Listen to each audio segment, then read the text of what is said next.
Supreme court में आम मुकदमात समाअत के लिए मुकर्रर इलेक्शन कमीशन की 14 मई को इंतखाबात के फैसले पर नज़रसानी की दरख्वास्त पर समाअत 15 मई को होगी। चीफ जस्टिस उमर अता बंदियाल, सरबरा justice Ijazul Ahsan, justice Munib Akhtar bench में शामिल। सुप्रीम कोर्ट ने नैब तरमीम केस में समाअत के लिए मुकर्रर कर दिया। जस्टिस पाकिस्तान उमर अता बंदियाल की सरबराही में 3 रुकनी बेंच केस सुनेगा। अदालत उस्मा में केस की समाअत 16 मई को होगी।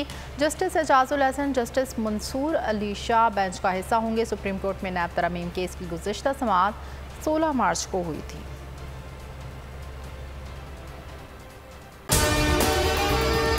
और अगर आपको हमारी ये वीडियो पसंद आई है तो लाइक पर क्लिक कीजिए।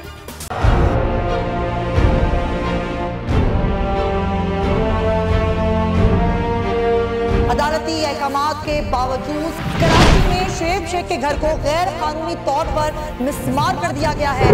बोल के खिलाफ इंतकामी कार्रवाइयों में तेजी। कराची में को चेयरमैन शुएब शेख का घर गिरा दिया गया। बोल के खिलाफ इंतकामी कार्रवाइयों का सिलसिला जारी है।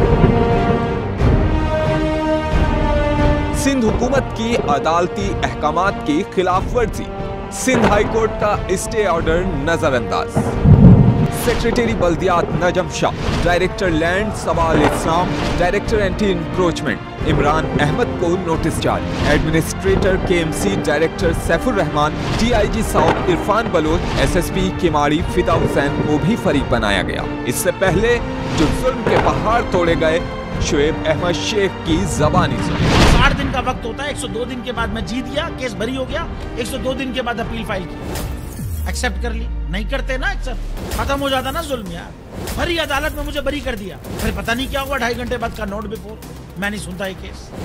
खड़े रहते अपने फैसले पे, मिट जाता जुल्म। अल्लाह ताला ने बिठाया इस कुर्सी, इन कुर्सियों पे इनको यार, ये अल्लाह ताला की तरफ से फैसले करने हैं। तो या तो ये फैसले आएंगे, जुल्म मिट जाएगा, या कौम खड़ी हो जाएगी जुल्म के खिलाफ। हर मुश्किल के बावजूद बोल हकीकी सहाफत करता रहेगा।